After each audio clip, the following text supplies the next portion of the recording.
Prejudice is the evaluation of a social group and individuals within that group based on the conceptions about the social group that are held despite facts that contradict it. Prejudice involves both prejudgment and misjudgment. Everyone possesses prejudice. People who are more prejudiced are also more likely to stereotype others by race or ethnicity and gender than those who are less prejudiced. Prejudice is revealed in the phenomenon of ethnocentrism, the belief that one's own group is superior to all other groups. Generally, the greater the difference between the groups, the more harshly the group will be judged by ethnocentric individuals of the other group, and the more prejudiced that person will be against members who are not part of the ethnocentric person's group. Where does prejudice come from? All agents of primary or secondary socialization contribute to prejudice. The media have been particularly culpable of perpetrating stereotypes. Attitudes about race are formed early in childhood, about the age of 3 or 4. There is very close correlation between the racial and ethnic attitudes of parents and those of their children. The more ethnically or racially prejudiced the parent, the most ethnically or racially prejudiced the child will be. In the media, when we talked about the fact that the media can be culpable for stereotypes, we can see that African Americans, Latinos, Native Americans, and Asians were rarely represented in the media. And when they were represented, they typically were represented through negative stereotype roles. Discrimination is an overt behavior that treats members of a particular group unequally just because they belong to that group. So prejudice is the attitude, discrimination is the actual behavior. Racial ethnic discrimination, the unequal treatment of a person based on their race or ethnicity, takes many forms, may be combined with other forms of discrimination like gender discrimination, and does not necessarily go together with prejudice. Despite legislation outlawing discrimination in employment and housing, we still continue to see that the discrimination is practiced.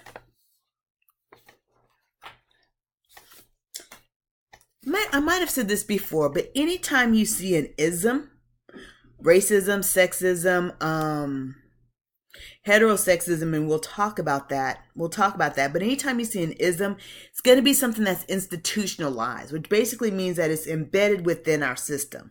Okay. So racism is more than attitude. It is institutionalized within society. Racism involves negative attitudes, and they're sometimes linked with negative behavior. There are different forms of racism. So you have old-fashioned racism or traditional racism, or sometimes called Jim Crow racism. This form of racism has declined somewhat in our society, but has not completely disappeared. There are instances of racially motivated lynchings which still occur within the U.S. Adversive racism is subtle and covert and non-obvious, such as avoiding interactions with someone of another race or ethnicity. This form of racism is quite common and has remained about the same level for more than 40 years.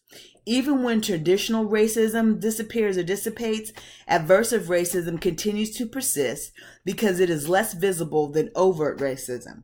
This is one of the reasons why people believe that racism has diminished because of adversive racism, because racism is not visible. Laissez-faire racism, this type of racism involves several elements. With laissez-faire racism, you have the subtle but persistent negative stereotyping of minorities, the tendency to blame the victim. When we blame minority groups for not being able to achieve the levels of whites, whether it's economically, whether it's educational, whether it's socially. There's also another element is the resistance to policy efforts designed to improve America's racially oppressive social and practices. For example, affirmative action policies. Colorblind racism. Individuals affected by this type of racism prefer to ignore legitimate racial and ethnic, cultural, and other differences and insist that race problems will go away in the U.S. if we just ignore race altogether. Refusing to perceive any differences at all between racial groups is itself a form of racism. Colorblind racism is the idea that I don't see race. It also ignores the obstacles that racial groups have faced within the society that has basically not given them a leveling playing field.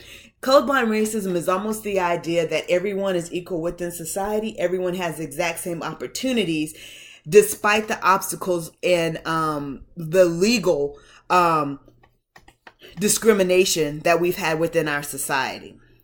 Colorblind racism also hides white privilege. This view tends to ignore, once again, the structural racial dominance in society.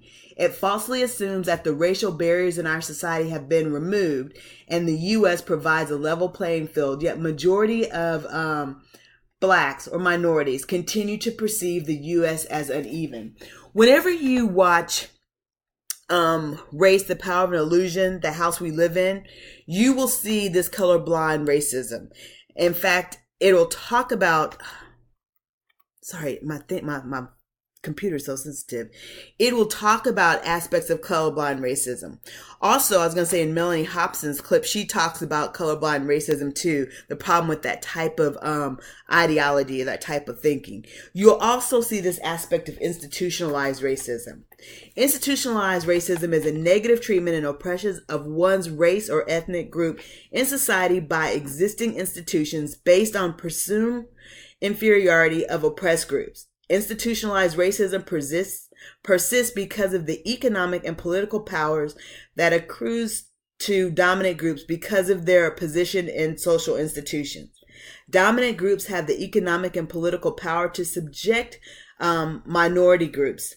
Institutional racism can exist even without prejudice being the cause. So when we think about institutionalized racism, it is not this idea that it's based off of individuals being racist.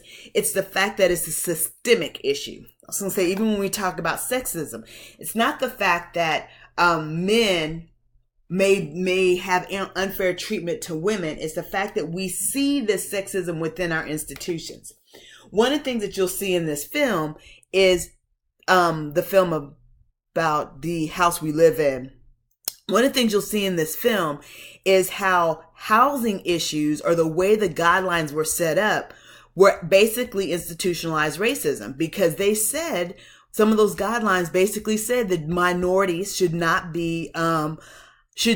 live in a neighborhood that's predominantly white neighborhood, because it brings down the property values. It even talks about this aspect of redlining, and it shows how they've redlined areas. This still affects us today, even though it is not legal. We still feel the ramifications of that. So with institutionalized racism, it exists at a structural level. It's external to the individuals, thus it's institutionalized. Racial profiling can be an example of institutionalized racism in the criminal justice system, right? It's the idea with racial profiling that kind of based off of stereotypes, based off of prejudice, and it's also based off of the idea that Black and brown people are prone to commit crimes, so therefore we can stop people that fit that profile regardless if there's a crime committed or anything like that.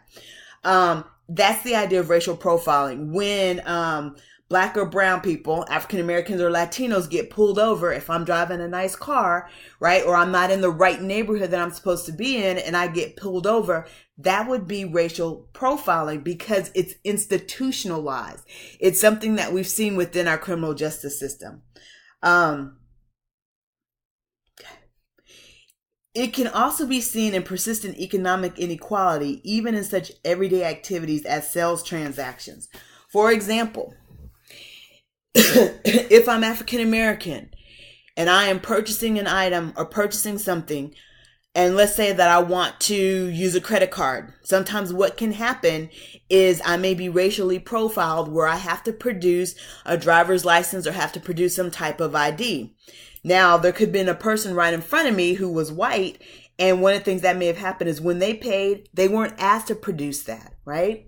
You can also see racial profiling if I'm in a store and I happen to be a minority, typically African American or Latino, and I'm being followed around in the store. as opposed to if I'm white. And that's process is kind of called pieces is seen as being white privilege. The idea that I know if I go into a store, if I'm white, if I go into a store and I shop around, I don't have to think about somebody following me. The idea if I'm driving my car down the street, if I'm white and I get stopped or pulled over, it could be because I'm speeding. But if I'm African American or not white and I get pulled over, I might not have been speeding, right? And so one of the things that may happen is they may have pulled me over just because I might be racially profiled. So those are going to be aspects when we talk about white privilege. Another aspect, I'm just kind of giving y'all some simple stuff when we talk about white privilege. There's more in-depth stuff, but one of the things too with white privilege could be the idea that I know whenever I go into a store, if I want to buy a greeting card, I pretty much know that someone on that greeting card is going to represent or look similar to me. This is not the case for persons who are minorities. Could be also the idea that if I go into a store as a woman and I need to buy foundation or need to buy makeup, I pretty much know that they're going to have the color that I need, as opposed to someone who's a minority where they may not have that. Okay, so pieces of that white privilege goes back to colorblind racism. Institutionalized racism is going to be something that is within the structure.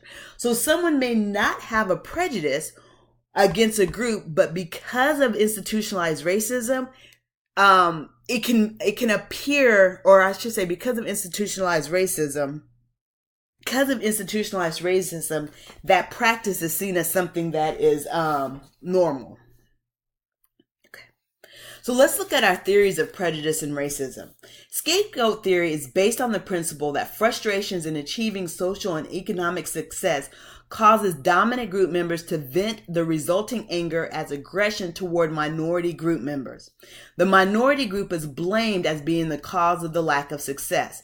Just like when I mentioned about Nazi Germany and Jews were seen as the scapegoats. The scapegoating is directed against powerless groups because they make an easy target.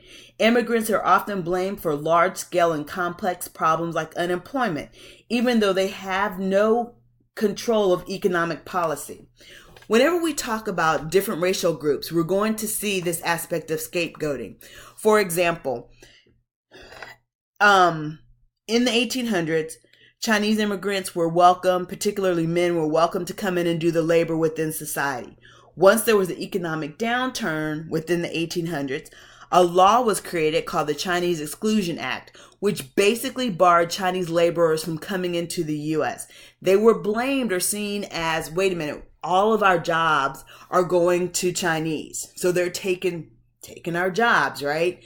For U.S. citizens. And so one of the things that happened is a law was created as opposed to look at what was going on economically within the U.S. or structurally within the U.S. at that time. It's I shouldn't say it's easier, but you have this aspect of scapegoating that occurs. Functionalists argue that minorities must assimilate into that society for race and ethnic relations to be functional. Assimilation is the idea that minorities become absorbed by the dominant culture, that becoming socially, economically, and culturally like the dominant group. Thus, this theory argues for assimilation of minorities for race and ethnic relations to be functional in society.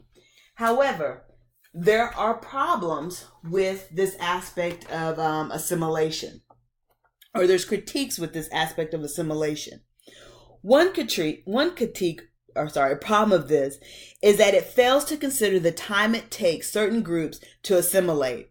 For example, those who come from rural backgrounds typically take much longer to assimilate than those from urban backgrounds. Second, the histories of Black and white arrivals are very different, with lasting consequences. Whites came voluntarily to the U.S., Blacks arrived in chains. Whites sought relatives in the New World. Blacks were sold and separated from close relatives. For these and other reasons, the experiences of African Americans and whites as newcomers can hardly be compared, and their assimilation is unlikely to follow the same course. Third, although white ethnic groups did indeed face prejudice and discrimination when they arrived in America, many entered at a time when the economy was growing rapidly and their labor was in high